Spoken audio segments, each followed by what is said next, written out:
Complete JDBC tutorial के इस playlist में स्वागत है आप सभी का। तो अभी तक इस प्लेलिस्ट में हम लोग माइस्क्वेल डाटाबेस और जावा एप्लीकेशन के बीच में कनेक्शन एस्टेब्लिश कर चुके हैं। बहुत ही आराम से और डीप डिस्कशन के साथ अभी तक हम लोग ड्राइवर्स क्या होता है, कैसे इसको डाउनलोड करेंगे और कैसे यूज कर सकते हैं जावा एप्लीकेशंस को कनेक्ट करने के लिए डाटाबेस के साथ डिस्कस कर चुके हैं। तो चलिए इस प्लेलिस्ट के एक और नए वीडियो में आज हम लोग डिस्कस करते हैं अगले स्टेप्स को, जहाँ पे हम लोग लास्ट वीडियो में डिस्कस किए थे कि ड्राइवर्स को लोड कैसे करेंगे और स्टेब्लिश कैसे करेंगे कनेक्शन। इन दोनों के बारे में डिस्कस कर चुके थे।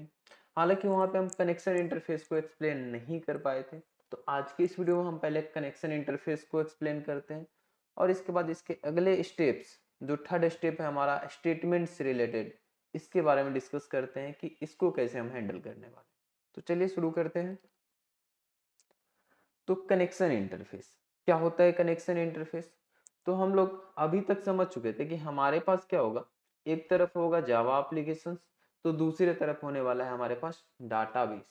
ठीक है, अब अगर जावा एप्लीकेशंस और डाटाबेस के बीच में हमें कम्युनिकेशन करना है, तो हमारे और इनके बीच में, मतलब जावा एप्लीकेशंस और डाटाबेस के बीच में क्या होना चाहिए था, कोई एक रास्ता होना चाहिए। और रास्ता को ही हम लोग यहाँ पे कनेक्शन के नाम से जान रहे थे। ठीक, तो कनेक्शन एस्टेब्लिश कर रहे थे। कनेक्शन क्या है? तो कनेक्शन एक इंटरफेस अवेलेबल है कहाँ पे, तो जावा के एसक्यूएल पैकेज के अंदर में। बस इसी का हमको ऑब्जेक्ट क्रिएट करना था। यहाँ पे एज ए डिफिनेशन हम क्या समझ सकते हैं? A connection is A session between a Java application and a database. Okay, Java application हमारे पास है और डाटाबेस है। अब इन दोनों के बीच में जो कम्युनिकेशन होगा, डाटा ट्रांसफर होगा, हो सकता है हम जावा एप्लीकेशन से डाटा ट्रांसफर करें डाटाबेस की तरफ, या डाटाबेस से रिट्राइव करके हम जावा एप्लीकेशन तक डाटा लेके। तो इसके बीच में हमें क्या करना होगा, एक सेशन एस्टेब्लिश करना होगा। और कनेक्शन इंटरफेस यही काम करता है, सेशन एस्टेब्लिश करके देता है किसके और किसके बीच में, तो जावा एप्लीकेशन और डाटाबेस के बीच में। ठीक है, तो इसलिए हम लोग कनेक्शन का ऑब्जेक्ट वहां पे क्रिएट कर देते हैं। अब जब हमें कनेक्शन का ऑब्जेक्ट मिल जाता था, कनेक्शन के ऑब्जेक्ट के थ्रू हम लोग अगला स्टेटमेंट ऑब्जेक्ट क्रिएट करते थे। और स्टेटमेंट ऑब्जेक्ट क्या होगा, जो थर्ड स्टेप होगा, हम उसके बारे में बात कर रहे हैं। तो कनेक्शन इंटरफेस ही प्रोवाइड करेगा हमें मेथड जिसके थ्रू हम स्टेटमेंट का ऑब्जेक्ट क्रिएट करने वाले। अब स्टेटमेंट का ऑब्जेक्ट क्रिएट करके क्या है, इसके बारे में हम डिटेल्स में डिस्कस किए थे स्टोरी के रूप में। अगर वो स्टोरी बताए थे कि याद होगा, तो पूरी जेडीबीसी समझने में कोई भी दिक्कतें नहीं होगी। तो वो स्टोरी आप ध्यान रखिएगा। अगर अभी तक नहीं देखे हैं, पहली बार इसी वीडियो पे आ गए, तो आप बैक जाके इस प्लेलिस्ट के वीडियोस को एक्सेस कर सकते हैं। ठीक है, तो हम क्या करेंगे, यहाँ पे स्टेटमेंट का ऑब्जेक्ट क्रिएट करेंगे। जैसे ही हम लोग कनेक्शन एस्टेब्लिश कर लेते हैं, तो इसके ऑब्जेक्ट के थ्रू हम लोग या तो स्टेटमेंट या प्रिपेयर्ड स्टेटमेंट, कॉलेबल स्टेटमेंट का ऑब्जेक्ट क्रिएट कर सकते हैं। अब ये क्या होता है, तो इनके बारे में थोड़ा सा जान लेते हैं। स्टेटमेंट, अब स्टेटमेंट के थ्रू हम लोग क्या करेंगे, जो भी क्वेरी है हमारे पास, क्वेरी लिखते थे कमांड एसक्यूएल में, एसक्यूएल क्वेरी और कमांड्स के थ्रू हम चीजें हैंडल करते थे। तो जो भी एसक्यूएल के पास क्वेरी और कमांड्स है, उसको एसक्यूएल में एग्जीक्यूट करने के लिए, डाटाबेस में एग्जीक्यूट करने के लिए जावा एप्लीकेशंस के पास से इस क्वेरी को हमें भेजना होगा डाटाबेस तक। भेजेंगे किस रास्ते होते, तो कनेक्शन हमारे पास है, बट जो लेके जाएगा वही प्रोवाइड करता है इंटरफेस। ठीक है, स्टेटमेंट इंटरफेस। तो हमें चाहिए स्टेटमेंट इंटरफेस का ऑब्जेक्ट, और ये स्टेटमेंट इंटरफेस का ऑब्जेक्ट करेगा क्या, तो जो भी एसक्यूएल क्वेरी है उसको एग्जीक्यूट करेगा कहाँ पे, तो डाटाबेस में एग्जीक्यूट करेगा। और ये स्टेटमेंट इंटरफेस मिलेगा कहाँ पे हमें, तो एसक्यूएल पैकेज के अंदर में। ऑब्जेक्ट इसका कैसे क्रिएट करेंगे, बहुत आसान होता है। कनेक्शन इंटरफेस जो हमारे पास है, जिसके थ्रू हम लोग कनेक्शन एस्टेब्लिश किए थे, उसी से मांग लिया करेंगे। ठीक, अब जेडीबीसी के अंदर में टोटल 3 टाइप्स के स्टेटमेंट मिलेंगे हमें। पहला तो स्टेटमेंट ही है, दूसरा प्रिपेयर्ड स्टेटमेंट, और तीसरा हमारे पास है कॉलेबल स्टेटमेंट। इन तीनों को एक एक करके समझेंगे, सब में क्या डिफरेंसेज है, कब किसको यूज करेंगे, इसको समझेंगे। बहुत किसी को कंफ्यूजन रहता है कि किसी को भी यूज कर लें, बिल्कुल ऐसा नहीं है। हम सबको सेपरेटली समझने वाले हैं, किसको कब यूज करने वाले हैं, किससे क्या फायदा है। तो स्टेटमेंट इंटरफेस को समझते हैं कि इसका हम कब यूज करें। बहुत ही बेसिक, सबसे बेसिक स्टेटमेंट है हमारा स्टेटमेंट इंटरफेस, जिसका ऑब्जेक्ट हम बहुत आसानी से क्रिएट कर सकते हैं। कनेक्शन के पास एक मेथड है, create statement method. Create statement method को कॉल करेंगे, स्टेटमेंट का ऑब्जेक्ट हमें मिल जाए, करके अभी देखेंगे। और स्टेटमेंट इंटरफेस के थ्रू हम लोग जो भी क्वेरी हो, चाहे सेलेक्ट हो, इंसर्ट हो, अपडेट हो, डिलीट हो, कोई भी क्वेरी हो, हम उन सब क्वेरी को एग्जीक्यूट कर सकते हैं डाटाबेस के अंदर। ठीक है, अब इसके पास अलग अलग मेथड है, जैसे एग्जीक्यूट क्वेरी मेथड है, एग्जीक्यूट अपडेट मेथड है, एग्जीक्यूट मेथड है, गेट रिजल्ट सेट मेथड है। तो बहुत सारे मेथड्स हैं इनके पास, क्लोज मेथड भी है। तो अलग अलग मेथड है, उन सब मेथड्स को हम लोग यूज करने वाले हैं। एक और चीज नोटिस कर पा रहे होंगे यहाँ पे कि जितने भी मेथड है वो सारे मेथड्स यहाँ पे एक्सेप्शन थ्रो कर रहे हैं, एसक्यूएल एक्सेप्शन। और ये एक SQL exception through checked exception, okay, throw कर रहे हैं एसक्यूएल एक्सेप्शन को। और ये हमारा चेक्ड एक्सेप्शन है, और चेक्ड एक्सेप्शन को हैंडल करना कंपलसरी होता है, एक्सेप्शन में हम लोग पढ़ चुके हैं इसको। ठीक है, तो जब भी हम इसको लिखेंगे, जब भी इस मेथड को यूज करेंगे, तो मुझे एक्सेप्शन हैंडल करना ही पड़ेगा, इस चीज का ध्यान रखना। ठीक है, अगर हैंडल नहीं करते तो थ्रोज कीवर्ड के साथ थ्रो कर देते थे हम लोग, तो दोनों में से एक तो करना ही पड़ेगा, अदरवाइज हमें कंपाइल टाइम एरर मिलेगा। तो उम्मीद करते हैं आपको स्टेटमेंट इंटरफेस समझ आ गया। चीजें नहीं भी यहाँ पे समझ आ रही, कोई बात नहीं, जब हम प्रैक्टिकल करेंगे तो वहां पे समझ।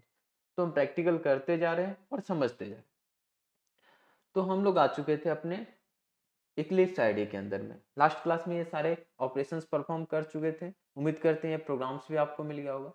तो हम एक नया क्लास यहाँ पे क्रिएट करते हैं जेडीबीसी प्रोग्राम्स के अंदर में, और उसको आज एग्जीक्यूट हम लोग करने वाले। तो राइट क्लिक करते हैं यहाँ पे,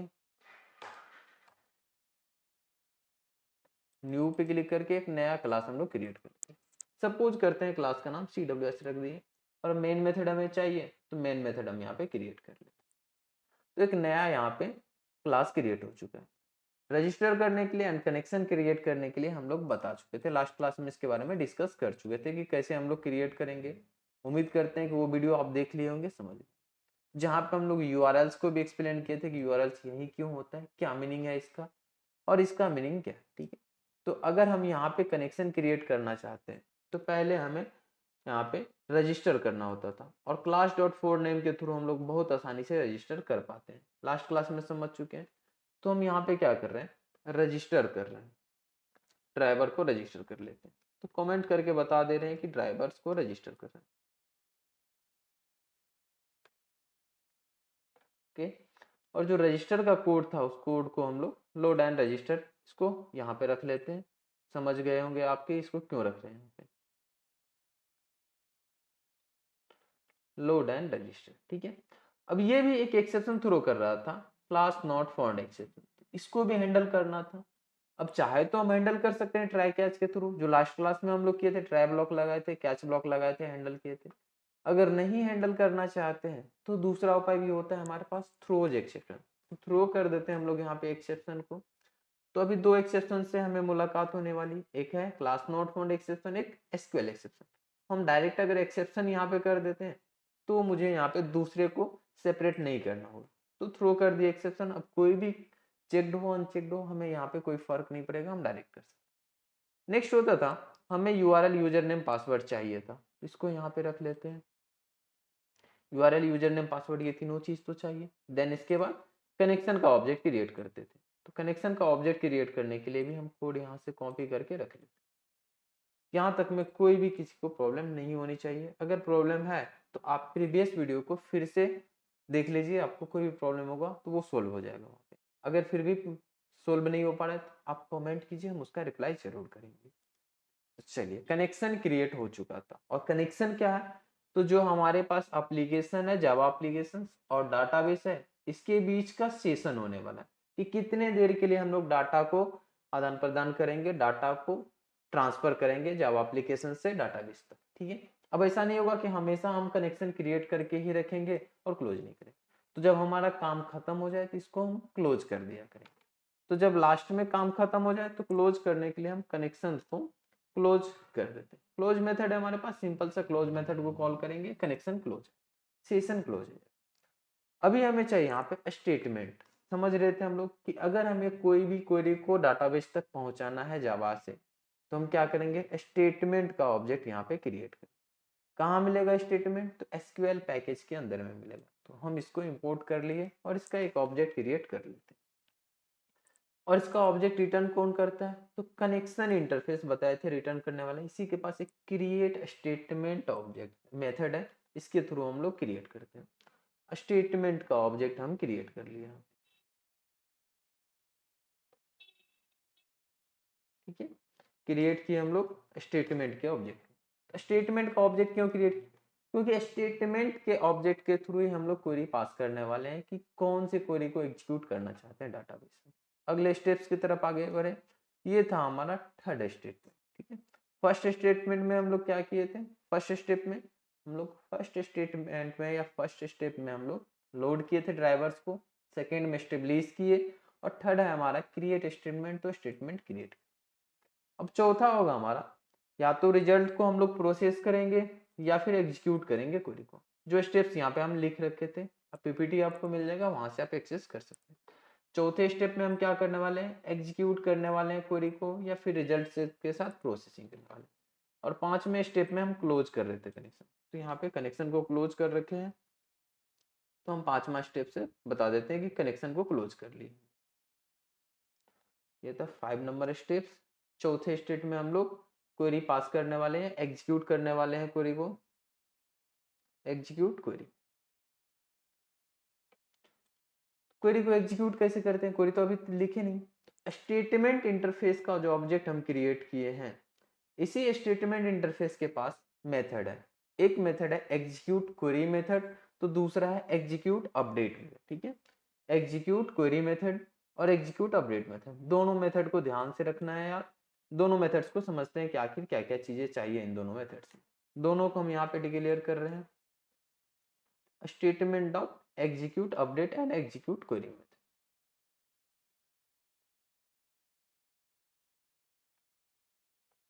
execute update and execute query method. अब इन दोनों में क्या फर्क है, कब किसको यूज करेंगे, इसको समझ लें। स्टेटमेंट इंटरफेस के पास या फिर आगे जो इंटरफेस मिलेंगे हमें प्रिपेयर्ड स्टेटमेंट, उनको भी समझेंगे। तो कोई भी हो, हम लोग जब जेडीबीसी पढ़ रहे हैं, इससे पहले डाटाबेस हमें आना चाहिए, और डाटाबेस के लिए सेपरेट वीडियो है हमारे प्लेलिस्ट पे, आप उसको पढ़ सकते हैं। जब डाटाबेस आप पढ़ रहे होंगे एसक्यूएल, तो एसक्यूएल के अंदर में पढ़े होंगे कि जो कमांड्स है हमारे पास, उन सब कमांड्स को कुछ कैटेगरी में बांटा गया, ठीक है। जैसे डीडीएल कमांड्स पढ़े होंगे, डीएमएल कमांड पढ़े होंगे, टीसीएल कमांड पढ़े होंगे, देन इसी तरह से डीक्यूएल पढ़े होंगे, data query language, data definition language, data manipulation language, transaction control language, ये सब कमांड्स पढ़ेंगे। जितने भी कमांड्स थे उनको कुछ कैटेगरी में डिफाइन किए हैं, ठीक है, और उस कैटेगरी के अकॉर्डिंग याद रखते थे। ठीक है, ऐसे ही जितने भी कमांड्स हैं, उन सब कमांड्स को हम लोग जेडीबीसी के अंदर में दो कैटेगरी में डिवाइड करें, टू कैटेगरी के अंदर में डिवाइड किया। पहला है हमारा सेलेक्ट क्वेरी और दूसरा है नन सेलेक्ट क्वेरी। ओके, पहला कौन सा है? सेलेक्ट क्वेरी, और दूसरा है non select query. Select query को एग्जीक्यूट करने के लिए हम लोग एग्जीक्यूट क्वेरी मेथड्स को कॉल करते हैं, ठीक है।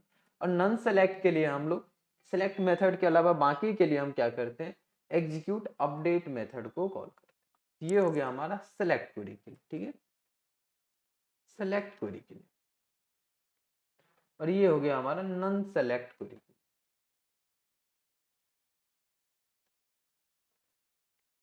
नन सेलेक्ट क्वेरी के लिए, select and non select query, ठीक है। अब सेलेक्ट क्या होगा? सेलेक्ट स्टेटमेंट अगर यूज कर रहे हैं तो सेलेक्ट क्वेरी हो गया, नहीं यूज करें मतलब डाटा रिट्राइव अगर हम कर रहे हैं तो एग्जीक्यूट क्वेरी मेथड को कॉल करेंगे, और अगर हम नहीं कर रहे हैं रिट्राइव, इसके अलावा कोई भी काम कर रहे हैं, तो एग्जीक्यूट अपडेट मेथड को कॉल करेंगे।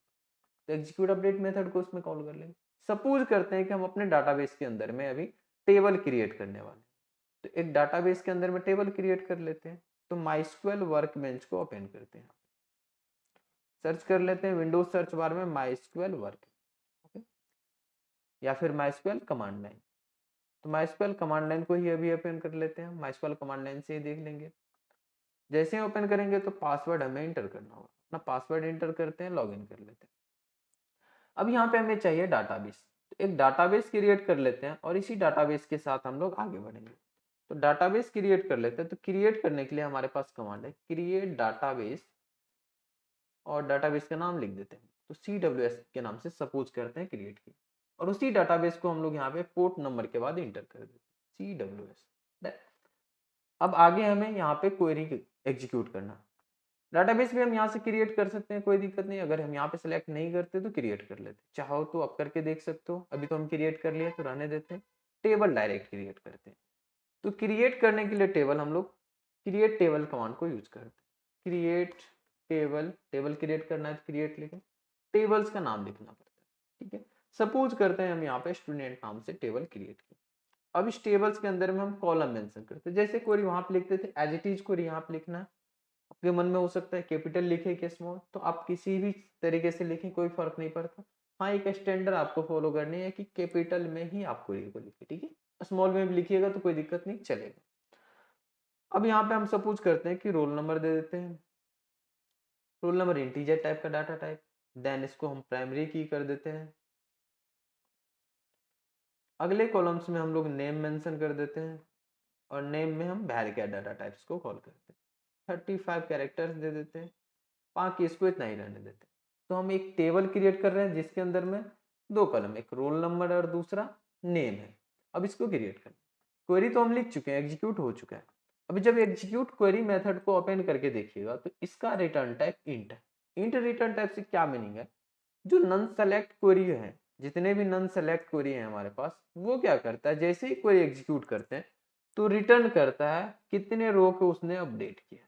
जैसे यहाँ पे हम क्रिएट डाटाबेस कमांड्स को एग्जीक्यूट किए थे तो 1 रिटर्न हुआ था क्योंकि 1 रो अफेक्टेड हुआ था। तो ठीक है, ऐसे ही जब भी हम कुछ टेबल्स क्रिएट करेंगे, कोई भी ऑपरेशन परफॉर्म करेंगे, तो कितने कॉलम्स इफेक्टेड हुए, कितने रो इफेक्टेड हुए, वो रिटर्न होता। तो हम यहाँ पे रो काउंट के अंदर में एक रो काउंट वेरिएबल बना लेते हैं इंटीजर टाइप का और उसमें इसको स्टोर कर लेते हैं, ठीक। नहीं भी कीजिएगा तो कोई दिक्कत नहीं, आराम से काम होगा, बट कर लेते हैं।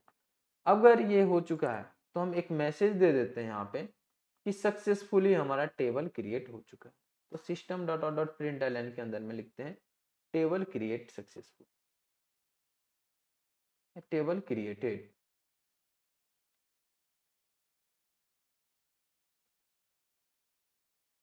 टेबल क्रिएटेड, तो टेबल हमारा क्रिएट हो चुका है। और टेबल क्रिएट हो जाएगा, काम जो था हमारा काम खत्म हो गया। तो हम क्या करते हैं, स्टेटमेंट के ऑब्जेक्ट को क्लोज कर दें। स्टेटमेंट के ऑब्जेक्ट और कनेक्शन के ऑब्जेक्ट को भी क्लोज कर दें। तो यहाँ पे अब स्टेटमेंट के जो ऑब्जेक्ट हम क्रिएट कर रखे हैं इसको भी क्लोज कर देते हैं। काम खत्म होने के बाद हम लोग क्लोज कर दिया करेंगे, ठीक है। इस स्टेप्स को ध्यान में रखना, फॉलो करना। इसको भी हम ऊपर ही लेके चले जाते हैं। इसको भी एग्जीक्यूट इसलिए नहीं किए क्योंकि नॉन सेलेक्ट, आगे इसको भी हम लोग एग्जीक्यूट करके देखेंगे। चलिए इस क्वेरी को एग्जीक्यूट करते हैं और देखते हैं हमारा टेबल क्रिएट होता है या नहीं।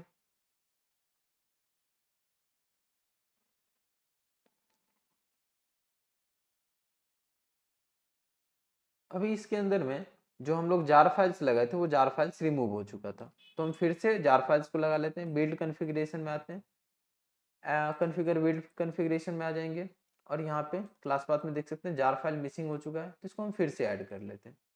ऐड एक्सटर्नल जार फाइल्स, तो डाउनलोड फोल्डर में हम लोग रखे थे अपना, इसको सेलेक्ट करके अप्लाई एंड क्लोज पे क्लिक कर देते हैं। जार फाइल आ चुका है। जैसे ही जार फाइल आ गया, अब अगर इसको हम एग्जीक्यूट करते हैं तो हमें कोई दिक्कत नहीं होगी। तो चलिए इसको एग्जीक्यूट कर लेते हैं हम, राइट क्लिक रन।